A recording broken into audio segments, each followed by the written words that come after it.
collaborative business support. I did put a brief clip description, a brief paragraph in the chat as far as what collaborative business support is and what kinds of HR services we provide. So Julie, her business name is Juliet. You may have seen that in the promo email advertisement. She is one of our HR senior advisors, and I'll let her tell you a little bit about herself before we start. Thank you so much, Linda. Good morning, everyone. Thank you so much for giving up your time to join me today to have these conversations about trends in HR, policies, practices, and so forth. As Linda and Abby mentioned, I am presenting today. My name is Julie Jones. I'm the Senior Advisor of Collaborative Business Support. I'm also the CEO of Certified HR Experts Consulting Firm. A little bit about myself. I live near Hershey, PA. So if you've heard of Hershey Park, then you know roughly where I am located, with over 25 years of HR experience, including corporate, nonprofit sectors across various different industries. My expertise are in employee relations, retention, compensation analysis, DEIB, policy creation, so much more. I'm also a member of Forbes.com as a business council member for other CEOs and business owners, and I'm serving on several nonprofit boards as HR chair, chief personnel committees. I'm super excited about today. And again, thank you all for the warm welcome and for giving your time to have these conversations with me this morning. Thank you. Thank you. So let me start sharing here.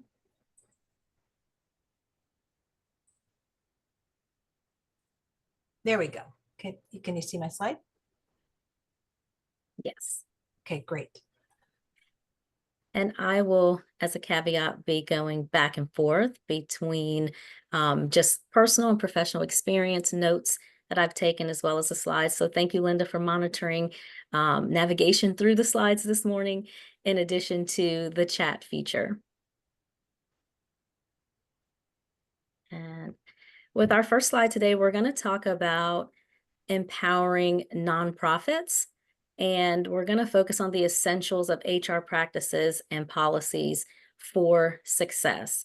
What we're going to cover today in our conversations are trends in nonprofit HR practices, remote HR hybrid models. We want to talk about staffing shortages and what your options are despite the challenges, DEIB for everything culture and diverse, as well as leadership and fostering positive work cultures, employee engagement. And at the very end, we'll have some time to answer any questions that you may have.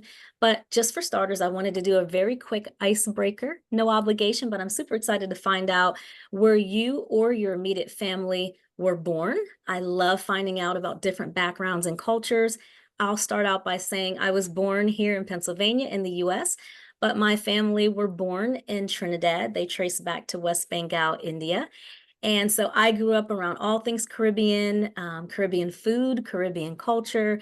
And one day I'll have the opportunity to visit Trinidad, or at least Tobago. So that's a little bit about myself.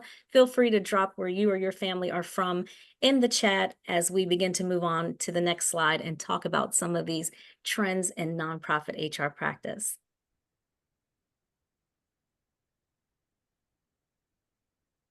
I hope everyone had their coffee this morning. I am not a coffee drinker, but I'm hoping to rile you up, get you excited, and transfer some of this energy to you all. But again, it's about 10 o'clock where I am, so I know it's about 9 o'clock where you are, so feel free to sip your coffee, whatever you need. I see Jamie from Columbus, Nebraska. That's awesome. And born in Lincoln, grew up in Omaha. That's super exciting. I love to see that. And I love diversity and culture. So that gives me an idea just about where you are. I know the laws are very different when it comes to employment law in Nebraska as it is in Pennsylvania. For example, minimum wage is $7.25. We're there, it's about $9 an hour. There's different ways when it comes to terminating what PTO time you can offer, which is not required by law, but very different here in PA. So it's super cool to see the differences there as it relates to HR. So next slide, please, and we will move into some of the topics that I want to talk about. So when we focus on trends in nonprofit and HR practices, the Yeah. current economic landscape through the US based on research that I've done over the years and based on experience in the personal and professional world. I have seen that in the United States, it's presenting significant challenges for employees. As of just quarter three in 2024, the economy is grappling with persistent inflation and rising interest rates, creating a tough environment for many workers. The cost of living continues to escalate. That's been my experience, at the least, leading to increased financial strain on households.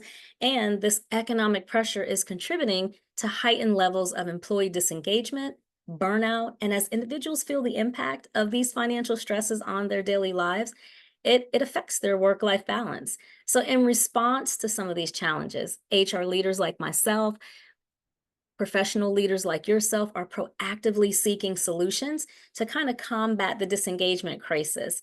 And we're going to talk about some ways that we're able to recognize that and or face those challenges and how we navigate through that. There are collaborating closely with organizational leaders and managers, all of the HR professionals across the US, to try to develop strategies that support employees' well-being and engagement by implementing people-centric policies and fostering a supportive work culture. HR professionals and leaders aim to mitigate the adverse effects of economic stress and retain top talent, which isn't always easy, right? So the collaboration is crucial as organizations strive to maintain productivity and morale amidst ongoing economic pressures that we face. So I want to talk about the role of HR a little bit myself through collaborative business solutions and support, as well as your on-site HR personnel or managers. So, in general, organizational leaders are no longer just administrative support. This day and age, we are now integrating to strategic decision making processes. They are gaining a more prominent seat at the table, helping organizations navigate the complexities of change and uncertainty in today's society. And this shift highlights the increasing recognition of HR's critical role in driving organizational success and resilience, particularly in challenging economic times such as these. So, based on copious amounts of research that I've done, 20 plus years of experience looking at trends, they seem to be embracing, and I say they as in nonprofit and for profit organizations, embracing technology, innovation, fostering more diversity and belonging, adopting that agile talent acquisition strategy, and prioritizing employees' well being through health and wellness, right? And emphasizing continuous learning, which are some of the key trends in HR within itself. So I want you to think about that. I want you to focus on that. And I want to make sure that we understand some of these principles, embracing technology as far as advancements. While corporations have adopted technology, nonprofit organizations are increasingly recognizing the potential of technology to streamline their operations as well. Many digital initiatives have taken shape in the last couple of years, spearheaded by the government. We have now digital payment options, reaching through mobile technology in remote and rural communities. We're looking at performance evaluations where there's leave and attendance tracking happening now. And this shift has improved operational efficiencies and quality of data. So before I continue on, briefly drop in the chat, what are some of the trends that you're seeing in your own environment, in your department? Some of the top trends in HR? Is it payroll management? Is it remote work? Is it performance evaluations? I'm curious to see what are some of your top trends that you're seeing this year. And again, HR professionals trying to focus on strategies and initiatives such as talent development as well as retention. Um, and I see Rita, thank you for putting that in. Our marketing director works from home, so we're going to talk about the remote and hybrid model next. And again, we touched on performance evals, and I'm aware that some have asked how to make these evaluations useful. Well, some things we want to understand about performance evaluations allow for an overall assessment, right? That help people kind of prioritize where they started, where they are, and where they're trying to go. So employees have an opportunity to learn what their key strengths are and where they should focus their development efforts. I have seen and experienced that evaluations also serve as a forcing function to make sure that tough feedback is delivered rather than kind of swept under the rug. When we talk about employee evaluations, we're looking at employee performance. How are they performing on the job are some of the questions that I like to ask leaders such as yourself. Evaluation is not important only from the HR perspective, but it's really important from the perspective of employees as well. Everyone wants to get appreciated, right? And recognized for their efforts and their hard work. I know I'm one of those one of those employees that felt that way. And employees of any organization can be recognized easily in the form of performance evaluations as a trend that's happening now, more prominent in are organizations of nonprofit and for profit. And a company can assess the performance of its employees through these evaluations and provide them with not only recognition, but constructive feedback to help not only them grow, but the company's success and overall growth. Because when we think about it, employee performance can be kind of highly fruitful for employees for expressing their work related issues as well. Sometimes employees are nervous or fearful about just bringing up an issue because they feel it makes them look like they're not quite doing their job. Some people are fearful to ask questions. They're not always, and a person that wants to say something. They try to aim to just at least get their work done and hope for the best.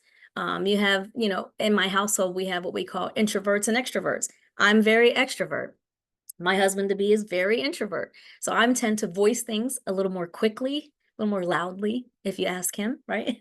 But he tends to take his time. It's like kicking the mule and trying to get him to say certain things at certain times. So everyone has their own thing.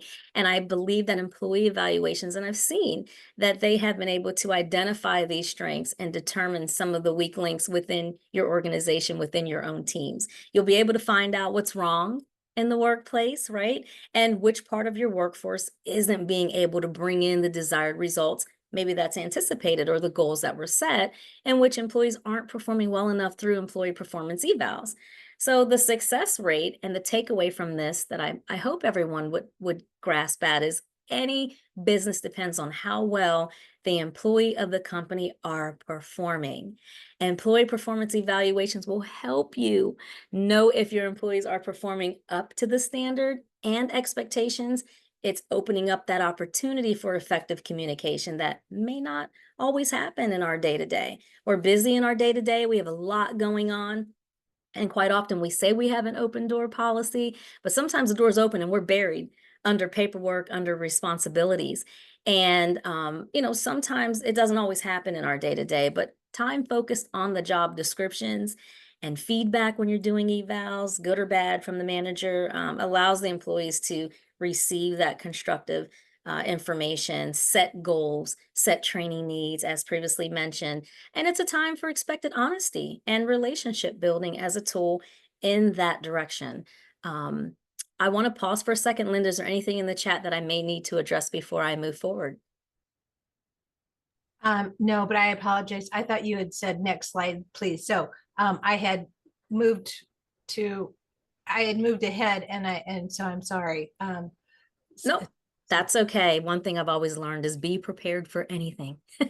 I'm just happy that I checked my computer battery and I am at 85%. So I know at least I can stay on with you for the remainder of the presentation. Okay, so do you want to ask do you want to ask a question on this slide? And if anyone wants to unmute themselves before we move Sure. on to the next one. Absolutely. I just want to engage. It's a volunteer, informal process this morning, but I'm curious to know what trends have you experienced in your organization? You can place it in the chat or you can unmute yourself and share, or if you have a question about some of the trends. And you had picked up on the on some of the where they had talked about their hybrid positions and uh, Yes. remote working and revamping performance evaluations. So Mhm. those are the key ones that they mentioned in the chat. Okay, perfect. And those are all great points. And we're going to move forward into when we get to the next slide into the remote and hybrid. But yeah, revamping performance evals.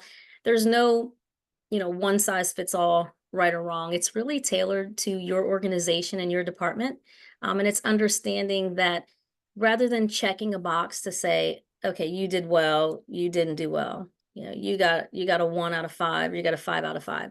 It's really an opportunity to, while we're checking those boxes, to open up communication, time to discuss, to have a hopefully transparent conversation about how the employee is truly doing in their role and ways that you as a leader can help support them in their weaknesses, but also highlight their strengths so that they know they're still valued in the work that they are doing.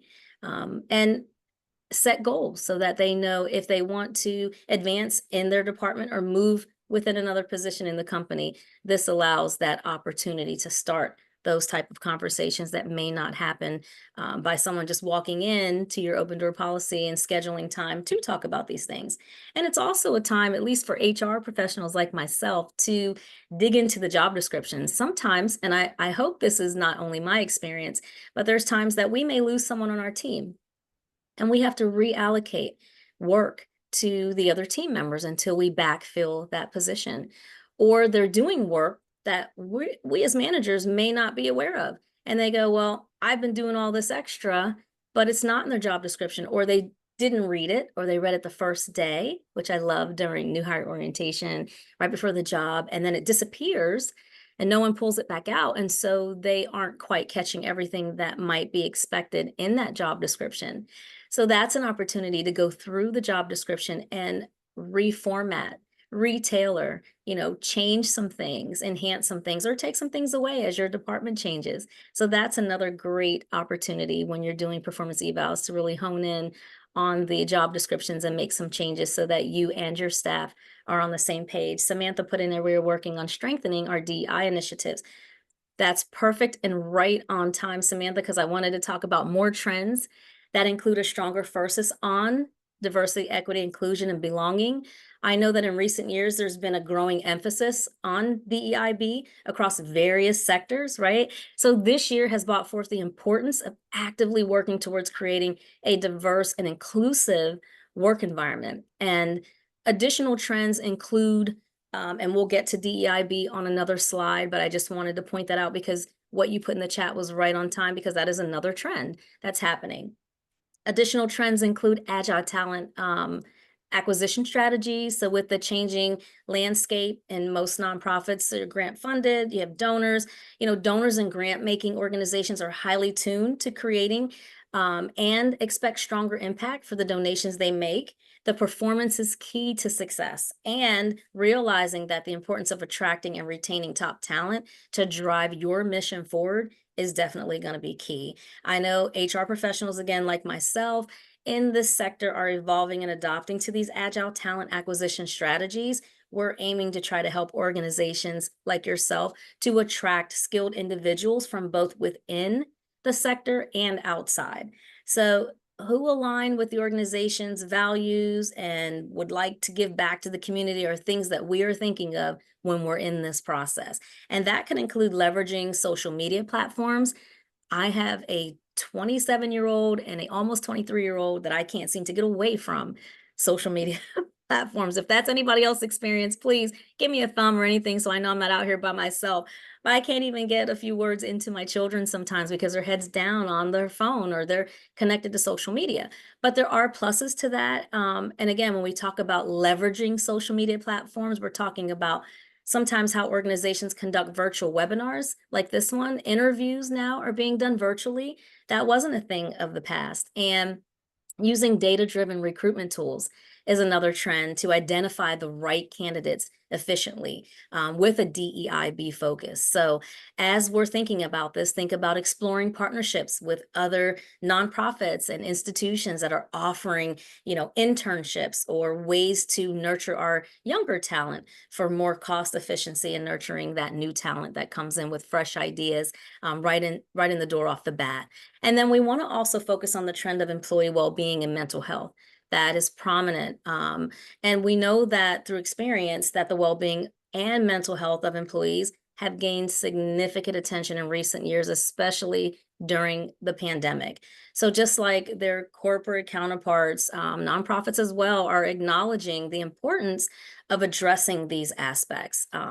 HR managers are aware that we are trying to drive that comprehensive employee wellness program, EAP, employee assistant programs that go beyond just physical health, but initiatives or medical insurance that foster mental health as well. They're focused on providing that work-life balance, that mental health support, as well as providing positive motivation through curated sessions, creating supportive work environments, and showing how we can contribute to increased employee satisfaction by boosting morale within your company, productivity. Again, as I talked about earlier, finding ways to reduce burnout and in turn, overall organizational success. Another takeaway I want you to keep in mind when we talk about trends in HR and in the nonprofit world is continuous learning and skill development. I can't stress that enough. I do a ton of stay interviews with employees because I like to know, besides why employees leave, well, why do they stay? And this is one that comes up a lot. They want to learn, they want skill development. And I know traditionally nonprofits have been kind of cash strapped a little when it comes to capacity building for their own employees. But with the changing external factors, we're recognizing the need to invest in these professional development of employees to stay relevant and rapidly changing organizations. And the trends this year through research have shown a deeper focus on building a culture of continuous learning, skill development, and partnering with experts, donors and educational institutions to offer these type of training programs so that you're mentoring your staff, you're empowering your employees with the necessary skills and knowledge to tackle those complex challenges within their job descriptions. And these initiatives honestly not only enhance individual growth, but they improve retention, but also contribute to organizational resilience. So again, takeaways: save time for more focused work. I know a way to do that, and I'll touch on it very briefly, are applicant tracking systems. They play a crucial part for recruiters, especially my recruiters, in the daily work lives. It saves a ton of time when compared to the conventional application process. There's things where you can now apply online. I see that Samantha says we're working on strengthening DEI. It's a way to have that language, we're an equal opportunity employer on your applications. Applicant tracking systems can bring in talent. It can open you up to diversified talent pools. It increases the recruiter's productivity, and it helps them do their job so much easier and quickly. And there are a ton out there. I don't want to name one or two or three because I don't want to seem biased to one over the other, but they all have similar functions. And again, it's finding one that is catered to your organizational needs. But if we eliminate manual postings, posting on job boards, I wouldn't say eliminate that. I'm old school. I believe if it works, work it, as well as filtering out, the new process that can help you maybe channel out some irrelevant applications, and you can accomplish the entire process in a matter of minutes with applicant tracking systems. But by all means, I am not in any way saying eliminate any manual processes either. I just want to make sure that the trends that are happening, that everyone knows that it helps you work smarter, not necessarily harder. It provides better and faster resume pairing, because we have systems in place that will identify keywords when applicants are applying. And, you're entering those keywords in so that it's grabbing the right resumes that the managers need to see for qualified candidates for your open position. So it's a fast way to scan resumes, cover letters, and things of that nature. And it makes job postings easier and faster. And it improves the cost per hire, because when you implement an applicant tracking system, it can reduce that cost per hire thanks to the ability to streamline and simplify the candidate selection process. So again, finding the right talent is essential for business growth, especially for nonprofit organizations, if you're operating, within certain limited budgets. And by automating various hiring tasks and minimizing manual efforts, I believe, and I know from experience, applicant tracking systems optimize those hiring journeys, and they become a significant cost savings advantage as well. And again, another important takeaway is Moreover, it offers integrations with pre-assessment tools that you can also tackle to your ATS so that you can gain, contextual and clarity on who your top candidates are that are coming in. And again, this helps bring home the right talent more easily and quickly. I see that there's something in the chat that Rita posted in that we recently started a new payroll system that's has the applicant tracking, but haven't started that part yet.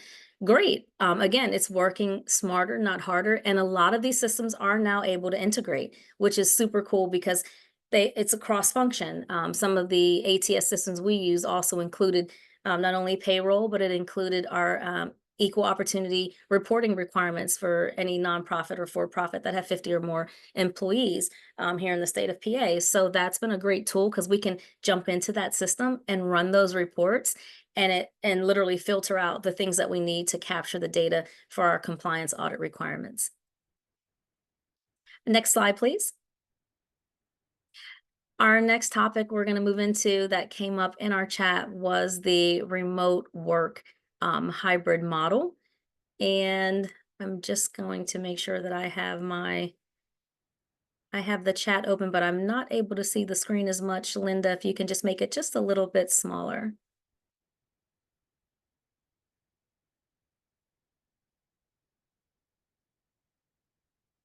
I can't change the size. I think that's probably something you need to do on your end, Julie. If you want, okay. Yep. You can Perfect. move the bar a little bit with the pictures. Perfect. You got it. So we're going to talk about the second topic, remote work and the rise of hybrid models. And again, we're talking about demand for remote and hybrid work options that will continue to surge, driven by the desire for increased flexibility and work-life balance, even as for-profit businesses urge employees to return to the office. And this trend presents an opportunity to attract talent from a wider geographical pool and cater to diverse preferences that we were just talking about. Investing in communication and collaboration tools, that's crucial for fostering a seamless and productive remote or hybrid telework environment. And additionally, remote work options open the door to a broader talent pool or skilled individuals who may not have considered relocating. So very quickly in the chat, I want to take a few seconds.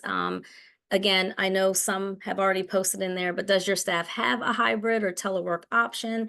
If so, feel free to go ahead and place that in the chat. If you want to quickly unmute yourself, you can also speak to that as to how many of your staff may have that option or if it's something you plan to implement.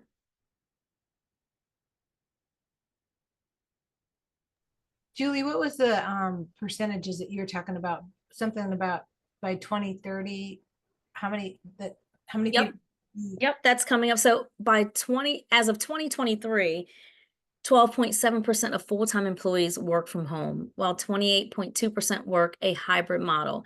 And Linda's going to put those links in the chat as well from various sources of research, including Forbes.com. So as we navigate through those ever-evolving world of post-pandemic work, we're realizing that several key remote work statistics do stand out, and they not only offer insight into the current state of remote work, but also provide that glimpse into the future. So some of those stats from the links and other research showed that currently that 12.7% of full-time employees do work from home, illustrating that rapid normalization of remote work environments. Simultaneously, a significant 28.2% of employees have adapted to a hybrid work model.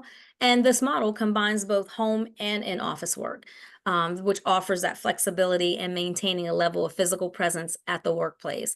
So despite the steady rise in remote work, the majority of the workforce still work in the office. And this percentage underscores the fact that while remote work is on an upswing, traditional in-office work is far from being obsolete. So they're predicting by 2025 that 32.6 million Americans are going to be working remote by 2025. So if we're looking ahead, the future of remote work seems very promising, according to the research. Another company that did research on stats was Upwork, and they estimated that 32.6 million American percentage, and that equates to about 22% of the workforce. So the projections suggest a continuous yet gradual shift towards remote work arrangements. In addition, it indicates a willingness to adapt for nonprofits to a virtual method and signals the recognition of remote work as a sustainable option. And it also talks about, even sectors such as HR and recruiting, traditionally reliant on physical offices, are experiencing the benefits of remote work. And we talked about that prior to this slide when we talked about doing remote interviews versus coming in for face-to-face interviews. So virtual collaboration tools have enabled these industries to operate effectively, irrespective of their locations.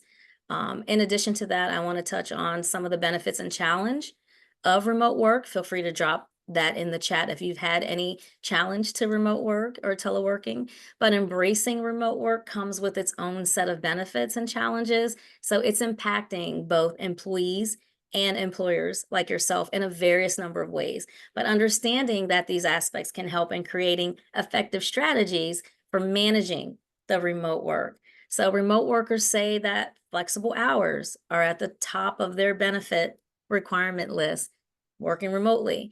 Research again have shown that employers can save roughly about $11,000 per employee when they're switching to remote work. So in essence, while remote work offers that tangible benefit, including flexible hours and cost savings, it presents challenges such as digital burnout, reducing social connection, and employers and employees need to work together to maximize the benefits while effectively addressing the challenges to create that healthy, right, productive remote work environment. So some of the remote work trends are the shift towards remote work that has brought several notable trends to the forefront, shaping how companies and employees approach this model of work. And as we continue to adapt to this new work landscape, understanding that these trends will be crucial in shaping just the effective remote work policies and practices for your organization. Next slide, please.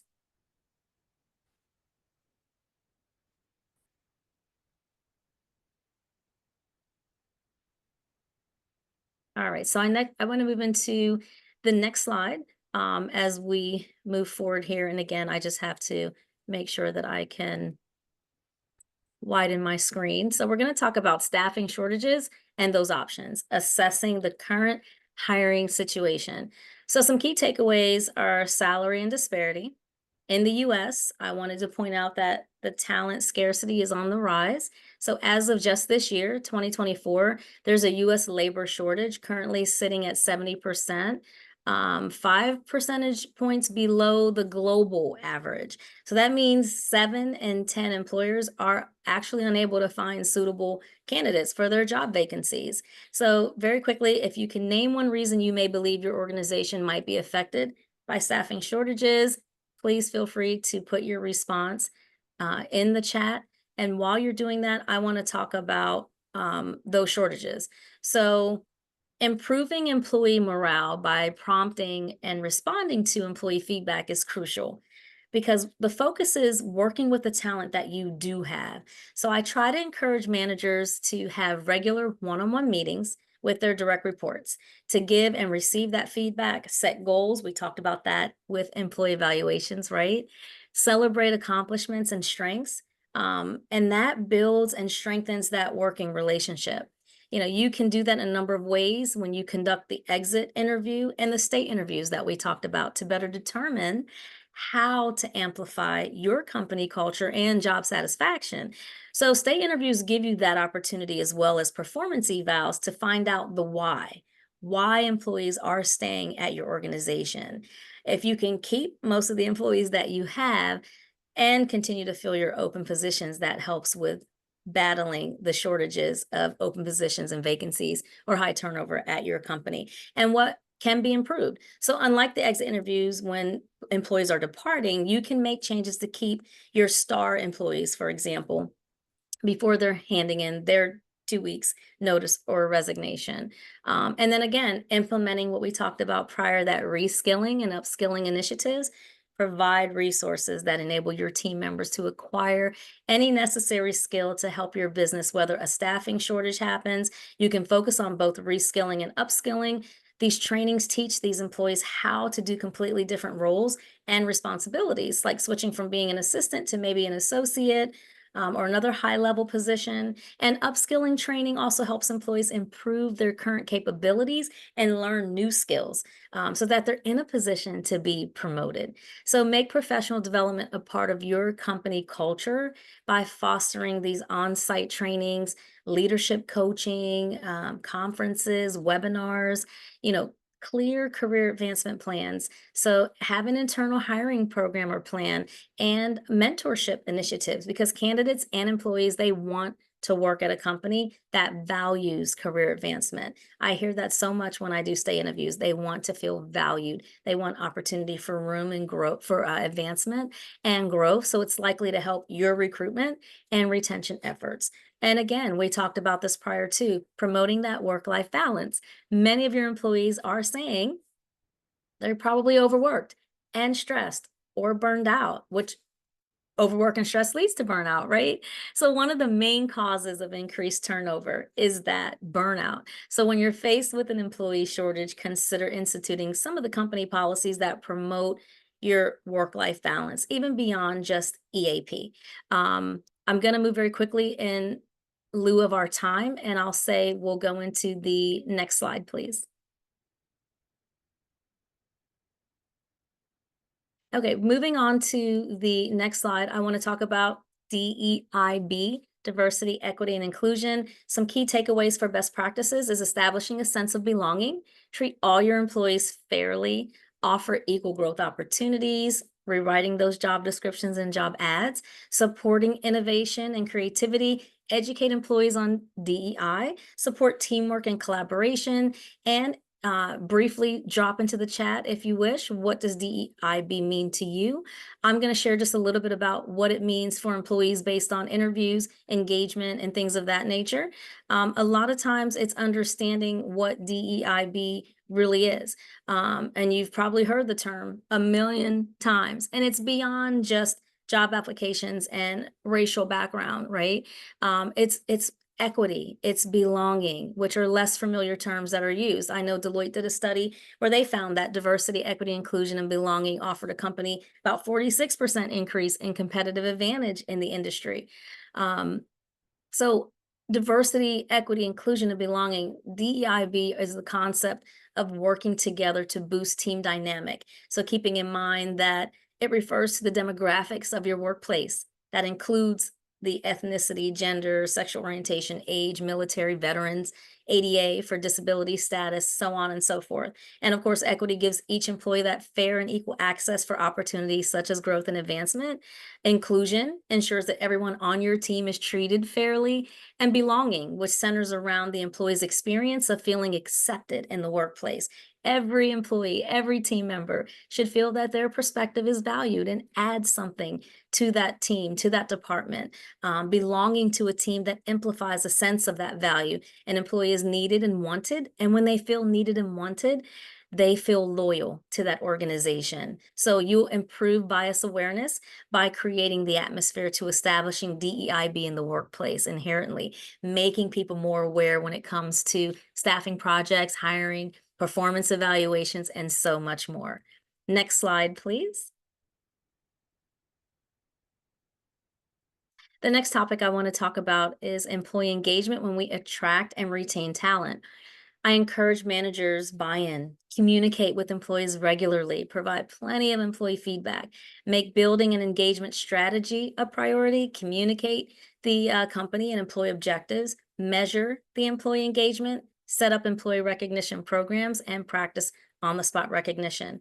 Again, how do you ask yourself, how do I celebrate my employees? And there are various ways that we can do that. I know, for example, sometimes it doesn't even take money. I had one employee say, I just wanted to thank you. I worked hard, I stayed late, and at that time my manager said nothing. I just wanted to hear thank you for doing a good job. Thanks for hanging in there. So a little bit goes a long way with staff. And again, that's a great way to recognize employees. I can go over those, but for sake of time, I won't get into all of the ways, but definitely there are many ways to empower employees for success. One of the key functions of leadership is to inspire and motivate your team. A leader who leads by example demonstrates that resilience in the face of any challenges and remains optimistic. So positive leadership and behavior acts as that buffer against the stress, against encouraging employees to adopt, to a growth-oriented mindset, and view setbacks as opportunities for learning and development and employee engagement. So overall, I just want to make sure that, we're having some takeaways when it comes to our staff, because we want to value the staff we have to increase productivity and those retention rates, right? And we want to make sure that we are developing those opportunities, that we are making sure they have job security, and that we are transparent in decision making. And as a manager, it's so crucial. Your efforts in keeping your employees engaged can positively influence your employees. To be precise, they feel valued and there's a rise in their confidence level. They've told me. And as a result, they will enjoy working. They will remain loyal. They will remain committed, and they constantly can learn and upskill themselves by taking those courses that you offer that we talked about, and attending seminars and trainings. And that's how you witness a better transition in the quality of their work. So last but not least, I just want to say, you're doing a wonderful job. And I know that nonprofits are realizing how crucial it is to tailor content for effective engagement. Social media trends we talked about. All platforms are changing rapidly every day, and it's hard to keep up. And the one content for all system isn't going to work anymore. If nonprofits want to engage their talent, their staff in the dominating realm of social media, then you have to keep in mind possibly to invest in developing the right content on social media. But overall, HR and collaborative business solutions and other great leaders, we aim to, make sure that we're offering the support that you need to do that for overall growth and amplifying the culture and an impact to the communities that we live in and that you serve. Next slide, please. Julie, you had mentioned to me some fun ideas that your clients were doing to show their appreciation for employees. You were talking about food trucks, ice cream. Oh, that was a good one. Yes. So they bought in, they had ice cream day in the summertime. So they brought in an ice cream truck, and everybody got to go out and get, take a break in the middle of the afternoon and get some ice cream. They bought in food trucks once one month during the fall, and it was a different food truck. And, we had wonderful feedback. And of course, you're always going to have some, because you can't please everyone, right? That said, oh, I wish it wasn't the pizza truck. I wish it was the chicken or taco truck. But, take the initiative, provide something anyway. We did certificates where we said, wonderful job. This person met quota, or they did this accomplishment, and it was on a star. So they were our star employee for the month. So those are some things that you can do. A little bit goes a long way. Or an email blast to the entire company saying, I want to highlight this person in my organization. They did a wonderful job this week. And if it wasn't for them, I don't know how we would have been able to tackle this task. Even something simple like that has been done, and it goes a long way. Yeah, that sounds like fun. Oh, it was super fun. I had ice cream, so I love ice cream. That was great for me too. So Next slide, please. questions? Yes, we want to open up for any questions. There was a lot of content in a short amount of time, but again, I do want to put out there before we ask questions that feel free to reach out to us for any assistance. On the very last slide, we list both myself and Linda's direct contact number, as well as the website. Feel free to reach out to us. If you think of anything after this webinar, we're happy to support you in the best way we can under best practice. Thanks so much, Julie. I'm going to go ahead and stop recording.